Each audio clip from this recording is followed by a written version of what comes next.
Here is another vital core language lesson on mastering the basics. And today we're going to be looking at something maybe a lot of you actually know, and that is the subject-verb agreement.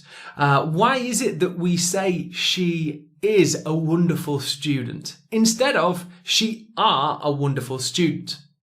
Well, that's because our subject and verb in each sentence needs to agree with each other. They need to match one another. And of course, it depends on if our subject is singular or plural, generally speaking, and how we are using the subjects and verbs in our sentences.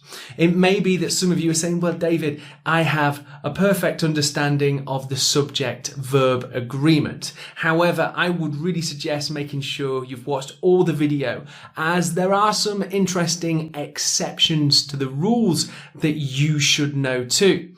This is definitely an area of English that I often see students make mistakes in, and it quite clearly points towards they need to work more on overall fluency. So definitely one of these core mastering the basics lessons, and I think it's about time that we jump right in.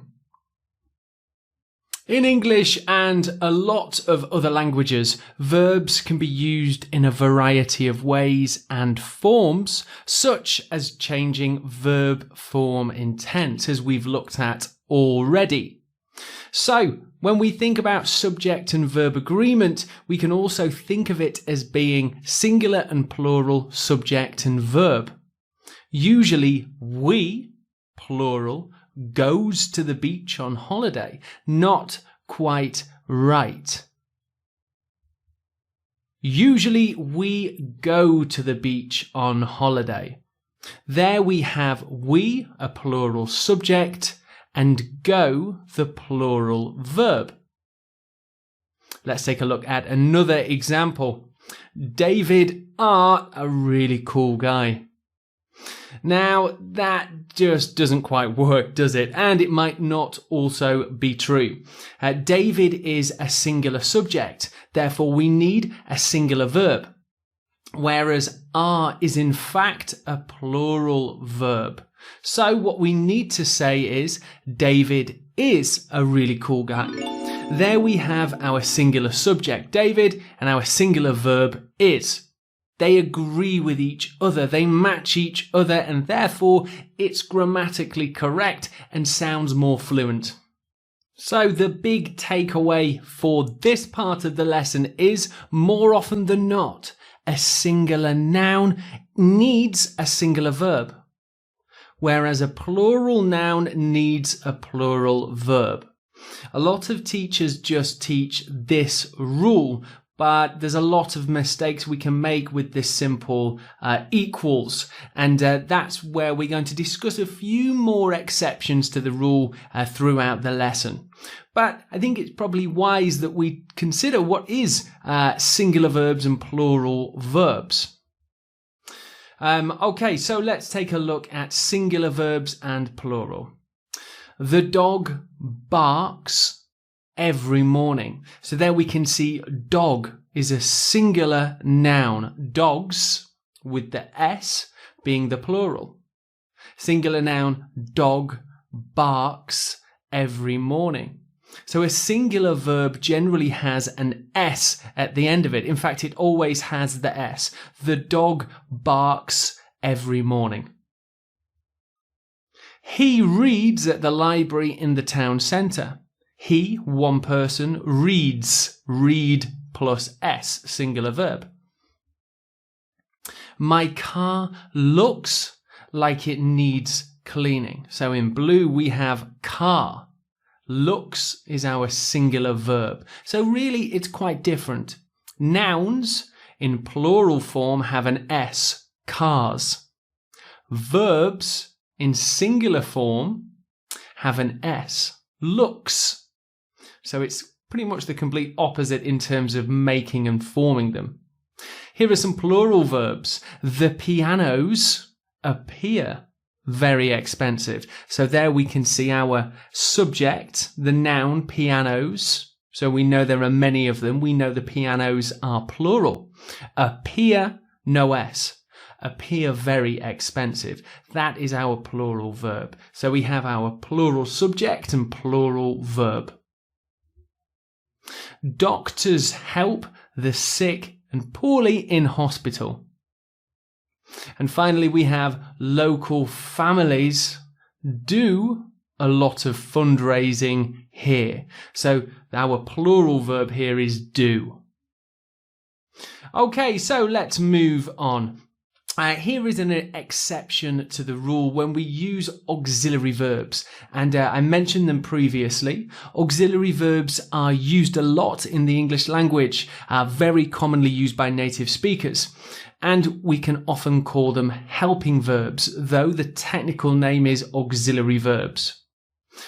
So here is an example of present tense auxiliary verbs, do and does.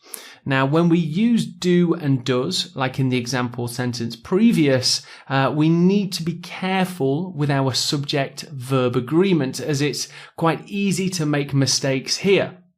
Of course, with do and does, add not to make the statement a negative. Do is plural. This is the plural form. Does is the singular verb form. He does. She does. Plural. They do. We do. Okay, let's take a look at an example. She often sleeps very late. So there we don't have any auxiliary verb added, either the do or the does. What we have is she as the subject, singular subject, and sleeps with the S as the singular verb.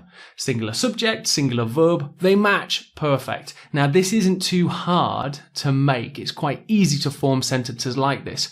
Although I will say again, both in writing and speaking, I see students make simple errors with this so often. So do try and focus on being accurate with subject-verb agreement.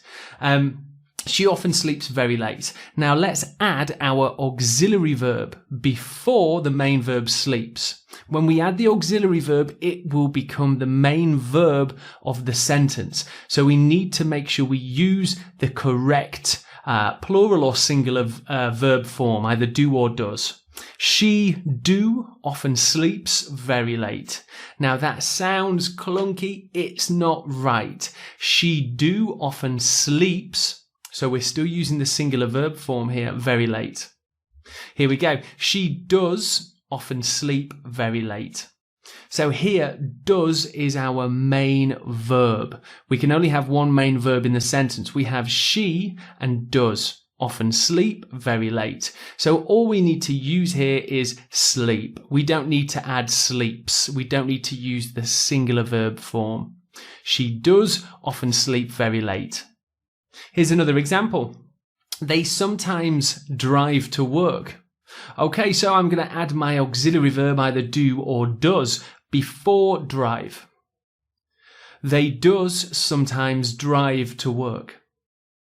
Now, I've got drive correct. That is our plural verb form. We'll always keep it. It's almost like the base verb form. They does sometimes drive to work. Well, that's not quite right. I need the plural, which is do. They do sometimes drive to work. And again, I don't need to change drive. It can remain in that plural base form, drive.